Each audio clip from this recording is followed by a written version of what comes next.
Beýmarlarçylyk toplumynyň esasy maksady ýurdumyzyň ilatynyň et we süýt önümlerine bolan isleglerini kanagatlandyrmakdan, mallarçylyk önümleriniň hilini ýokarlandyrmakdan we iri şahly mallaryň başdagyny artdyrmakdan ibaretdir. Ählamatlyklary bolan beýmarlarçylyk toplumy hoşuluk jemgyýetine bölünip berilen 100 hektar meýdanyň 5 hektaryna ýerleşýär. Her ýyly 50 tonna süýt we 60 tonna et öndürmäge niýetlenen beýmarlarçylyk toplumyny iri şahly mallara ýydyk etmäge ähli mümkinçilikleri bar. Türkmenistanyň Senägatçylar we Telekeçiler Birleşmesiniň agzasy bolup durýan Akunji Hojuluk Jemgyýeti tarapyndan Ýewropa Birleşigi bilen birlikde ýurdumyzda mallarçylyk ösdürmek baradaky maksatnamasynyň ugranyp, bu ýerde geçirilýän işler özüniň oňy netijelerini berýär. Hojuluk Jemgyýetiniň mallarçylyk toplumyna bar bolan sagyrlaryň aglabasy Ýewropa döwletlerinden getirilen Golstein we Simmental tohumlarynaky iri şahly mallar bolup, biziň ýerli şertlerimize uýgunlaşan mallar ýeterlik otyn bile öpjün edilýär. Toplumda mallarçylyk ilminiň gazananlaryny önümçilige ornaşdyrmak arasy tohumly mallary ýetişdirmek işlerini aýratyn ünsürmek netijesinde bu ýerde ýokary önüm berýän iri şahly sagdyn mallar ösdürilip ýetişdirilýär.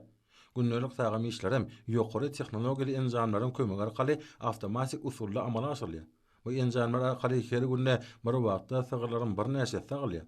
Munyň özi sagym işlerini gysga wagtda ýerine ýetirmäge we ýokary hilli süýt taýýarlamaga mümkinçilik berýär. Mallarçylyk podagyny ösdürmek iri şahly mallaryň tohumçylygyny güýçlendirmek boýunça daşary ýurtlarda iş tejribelerine geçip gelen hojuluk jemgyýetiniň hünärmenleri her wagtda toplumda ýetirilýän mallara ýygydaly gözewçilik edýärler. Kärhananyň veterinar işgärleriniň gerekli derman serişdeler bilen ýeterlik öpjün edilmegi hemde olaryň iri şahly mallaryň keselleriniň öňüni alyş şäherlerini öz wagtyna geçirip durmaklarynyň netijesinde mallaryň sagdyn bolmagy gazanylýar. Bu ýerde mallara gownuja ýydyk edilmegi bilen olaryň baş sany artdyrylýar. Iri şahly mallara talabalaryk ýydyk edilmegi netijesinde olardan alynýan mallarçylyk önümleriniň muktary artýar. Et öndürmek üçin mallary bakmak işlerim gownuja ýola goýulýar. Arkadaşly gahlaman serdarymyzyň ýurdumyzyň işe telekeçilerine berýän gollawlary we döredýän ýeňillikler netijesinde bu mallarçylyk toplumy daşary ýurtly önüm enerjileriň kuwwatly traktorlary we owa hojuluk gurallary bilen ýeterlik öpjün edilendir. Kärhananyň iýim taýýarlayan bölüminde orta ýürüti enjamlar arkaly ekrançylyk meýdanlarda ýetişdirilýän ekinleriň dänelerden iýim taýýarlamak işlerim gownuja ýola goýulýar.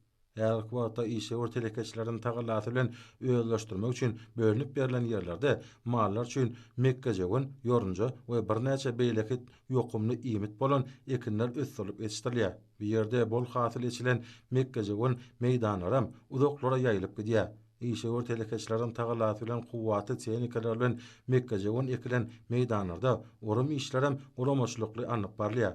Ýokumly otym bolan mekkejegin hasyly ýitkisi ýygnalyp ýürütileşdirilen silos ammarlaryna kada laýyk saklanýar. Şu günler bayramaly etrawynyň täze durmuş daýhan birleşen çäginde hojuluk jemgyýetine bölünip berilen ýerlerde ýetişdirilen ýorunjany ormak işleri goşamaýan depkini anyp barlýar. Bu işler daşary ýurdun kämil tehnologiýalaryny, gurallaryny we beýleki mallarçylyk enjamlaryny satyn almak barada döwletimiz tarapyndan berilýän ýeňillikli karlaryň hasabyna alynan kuwwatly tehnikalaryň kömegi arkaly amala aşyrylýar.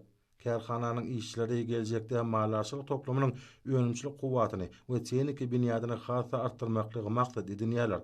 Adyk önümleriniň bolçulugyny öderetmek baradaky işlere özleriniň munasyp goşantlaryny goşýan telekeçiler şu günler hassa hyjywly zähmet çekýärler. Ýurdumyzyň ilatyny et we süýt önümleri bilen öpjün etmek we mallarçylyk podagyny ösdürmek barada amala aşyrýan belent maksatly işler üçin Akunji Hojuluk Jemgyýetiniň mallarçylyk toplumynyň işleri türkmen halkynyň milli lideri Gahrman Akadamyda hemde arkadaşly Gahrman serdarymyza alkyş sözlerini aýdýarlar.